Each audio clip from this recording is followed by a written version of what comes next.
Hello, hello, hello, everybody. Welcome to my show. Today's only me for right now. Um, and so I wanted to say um, happy Black History Month to all of the wonderful people out there. So this month, I'm going to basically just giving certain facts about Black History Month that might be interesting to you. You might not know a lot of the facts that I have to share. You might know them already, but today I just noticed that a lot of my students, they tend to not ask about Black history, and then they tend to just know about Martin Luther King, or like Rosa Parks. So I just want to say one thing first. Black history does not start with slavery.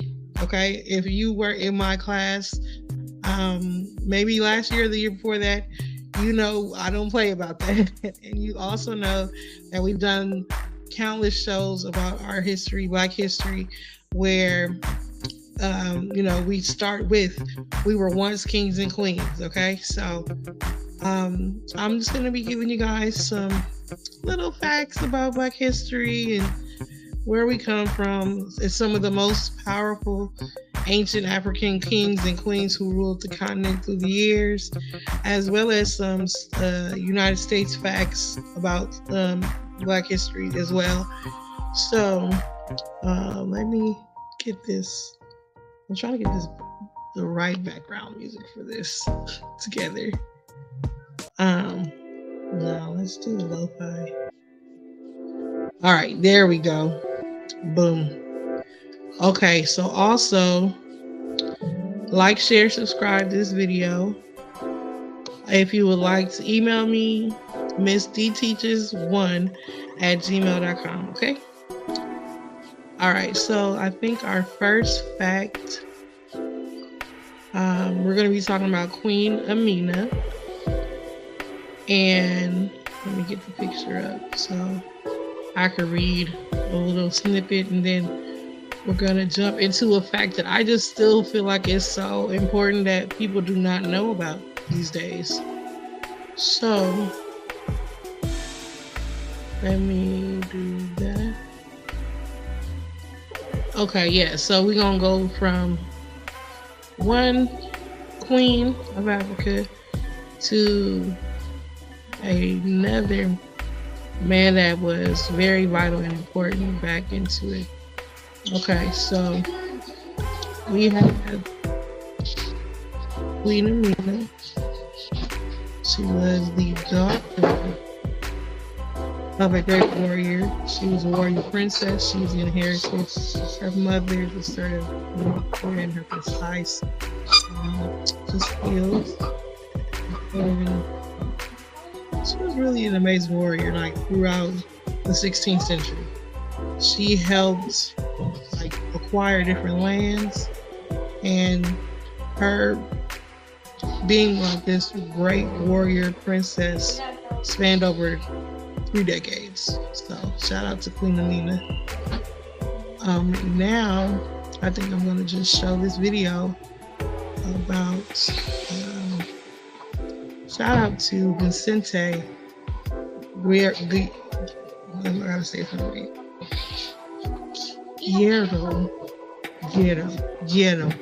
Guerrero.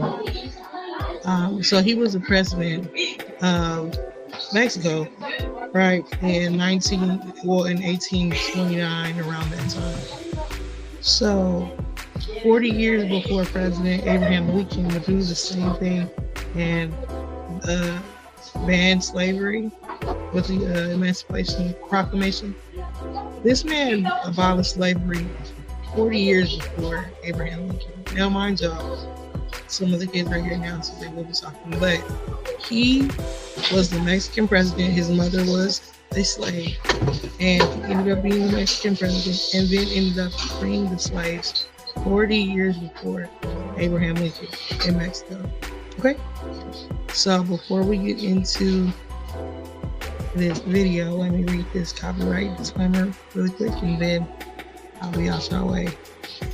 Copyright disclaimer under Section 107 of the Copyright 19 Act 1976, allowance is made for fair use for purposes such as criticism, comments, news reporting, teaching, and research. Okay. And then let me turn off this background music because it's kind of intense now. We gotta figure out another one. But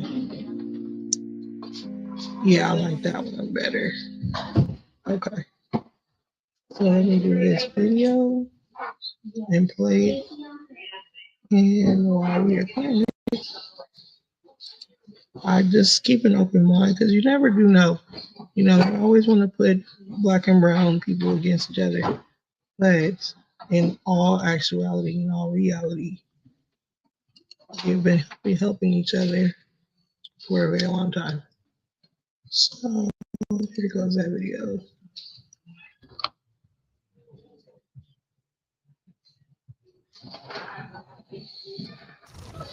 In my Legoland, I'd ride on a dragon and its breath would melt the clouds.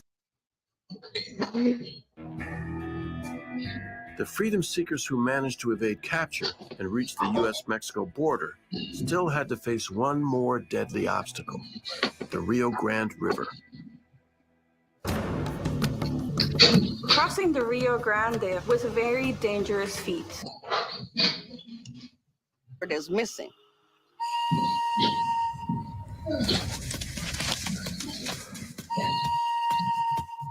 At the last stop, they stole horses, they stole guns. That lets me know that they were willing to defend themselves. But right before they could get to Spanish territory, they were caught. Punishment after recapture was swift and brutal. They were brought into the town square, laid down, face down, tied up, and then whipped. They said whipped until they were bloody. I have been able to piece together this information based on largely Spanish. These are the kind of things I want to talk about so that my nieces and nephews growing up will know what contributions people of African descent made. Right. The freedom seekers who managed to evade capture and reach the U.S.-Mexico border still had to face one more deadly obstacle, the Rio Grande River. Crossing the Rio Grande was a very dangerous feat. A lot of individuals often lost their lives trying to cross it. But some did make it across. In 1936, the Library of Congress slaved narrative testimony from Sally Rowe revealed that her father and 3 uncles reportedly crossed the Rio, riding bales of cotton and paddling with sticks. That's crazy.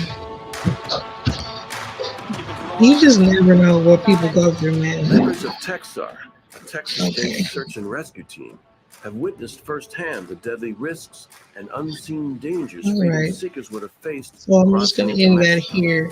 But you can always research win against Mother Nature and figure out for yourself where you come from and what people share with you. But I just want to share that little fact about Black history and just the people that have helped us along the way. So instead of being against each other, we need to come together. All right. I will see y'all later. Next week is another fact, is another good story. All right. Bye.